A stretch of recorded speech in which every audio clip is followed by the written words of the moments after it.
Hello everyone, I hope you're doing well. Bit of a different video for you this time because the weather's been so atrocious. I'm having to sort of improvise, so bear with me 1 second. I'm going to do some album reviews. What I've been listening to in the car for the last month. So, first one up, we have a Finnish band from Helsinki called Ensferum, and this is well, I suppose new this year or last year, I can't quite remember, called Thalassic. Um, Now this is a band I've been listening to for probably going on about 8, 9 years now. The first album of theirs I got was Unsung Heroes, which I actually quite enjoyed. They're dare I say, sort of folk Viking metal. Pretty decent. Two Paths was the one that after Unsung Heroes, which yeah, it was alright. Yeah, more exactly in that sort of manner. Then One Man Army was I'm sorry, One Man Army came after Unsung Heroes, and Two Paths was after that. Sorry, so many in the last sort of 8 years. Um, both were good, not spectacular. I listened to From Afar, which was released in 2009, and which was a far better album as far as I'm concerned. And luckily, I had to say, Thalassic is in the vein of From Afar, a bit more raw in the song. There's not as much orchestration as the last three albums. The songwriting's fantastic. It's got some catchy riffs and choruses. The growls are fantastic. The clean vocals are excellent from the new member of the band. Although I do prefer female vocals, I'm not gonna lie, in this band. Although it's not to take anything away from the bloke, phenomenal singing as well. Not much filler, which is always welcome. Iron Maiden certainly take a few bloody lessons out of this band when they know when a song should end. That's another rant for another day. But on the whole, good album. As you can see, the artwork is fantastic. As always, one of these bands. And it's got a list on the back there. Good label with Metal Blade. Best song on the album for me, probably Andromeda, the third one. Number 2 is also fantastic, Run, Women and Victory. But on the whole, a good album, a good step in the right direction, because I was fearing they're going to be a bit stale from then on, but luckily they brought it all back for a fantastic album, highly recommended. Now the second album I'm listening to, a bit of a classic. This is an 80s band, an American metal band formed in 1979, and this is the album Under Lock and Key by Dokken. Now, yes, I know it's glam metal, but it's still good. Excellent guitar work as usual, and actually very interesting history behind this band. As we said, during the production of this album, there were a lot of things going on within the band, a lot of turmoil, particularly between George Lynch and Don Dokken, mainly because George Lynch is a bitch. Although, that being said, this is a phenomenal album, absolutely spellbinding. If you want excellent guitar work, as much as an arse as he is, George Lynch is superb. Don Dokken's vocals are fantastic, as they usually are. My favourite song on the album is In My Dreams, and we have a look on the back here. For the actual song list itself, this is the remastered version, which came out in, I think, 2007? I'm not sure. I mean, the original release was in 1985. I can't quite remember when the release was from. It might be 2014, it says on the back, but we'll have to look at it. It might just be printing, we'll see. But anyway, this is an absolutely phenomenal album. Track number 9, Will the Sun Rise, is a fantastic song. I believe it to be nuclear anti-war.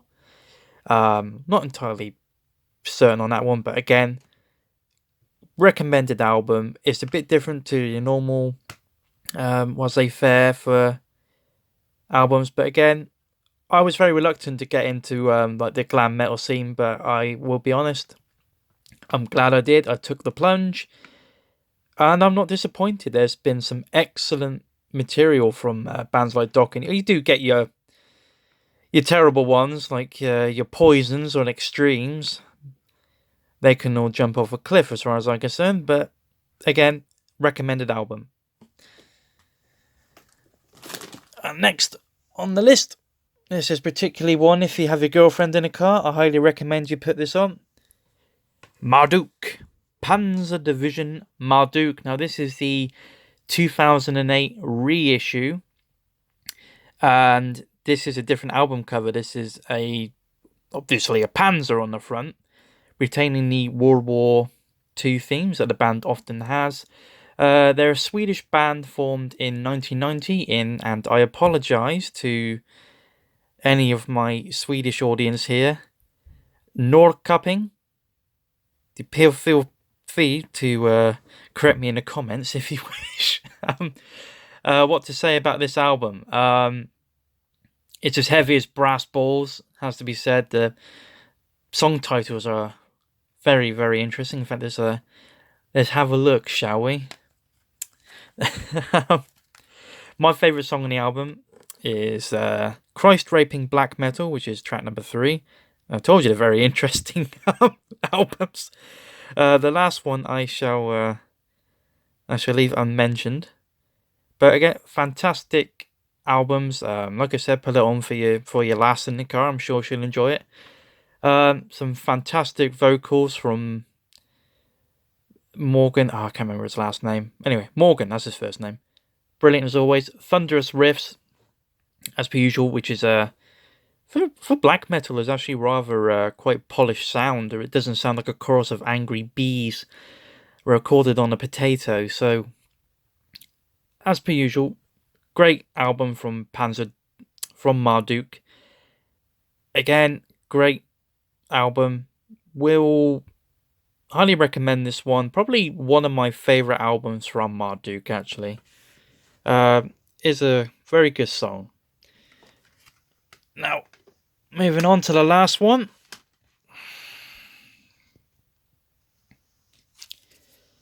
An American band formed in, I believe, 1980, 81, not entirely sure, but this is my favourite album, and I still think their best album. This is Wasp, The Headless Children, released in 1989. Now, to me, this is a career-defining album from I'm just going to flat out say it, the most underrated metal band ever. This band's got everything you want. Excellent songwriting, excellent guitar work, phenomenal vocals, brilliant drums. And for the record, Kerry King can shove that talentless guitar right up his ass. Wasp is nothing but a Punch and Judy show. Piss off. Talentless has-been tosser.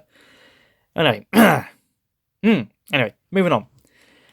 This was released in 1989, and this is a very much a different theme for the album in question, where the earlier output was very much singing about booze, drugs, women, all that funky, lovely stuff.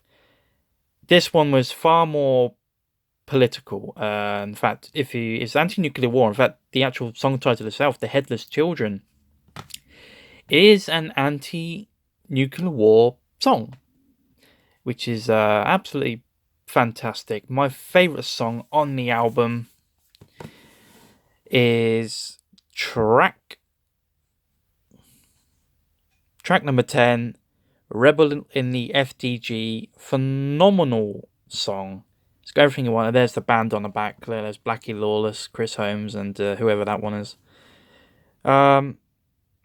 Brilliant song. This is, of course, a re-release because I wasn't born when this came out. Phenomenal album. Highly recommended. In fact, I would honestly check this band out if I were you. They are superb.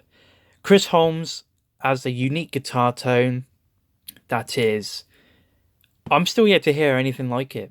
I must admit, I don't think there's really anything that comes to Chris Holmes' guitar tone. And Blackie Lawless, the fella in the middle. excellent vocals, and he's excellent vocals even to this day, even with his health problems. So, well, I say health problems, he had a bad back. But then again, bad backs aren't nice. Trust me, I know. Again, excellent band, excellent album, most underrated metal band to have ever lived, and probably will continue on that way. And once more, Kerry King can go somewhere where I don't have to listen to his vacuous verbiage any longer.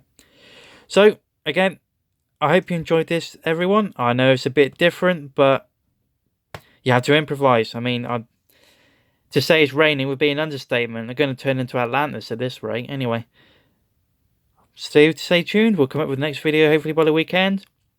And until then, take it steady, keep safe, and be good to everyone. But most of all, be good to yourself.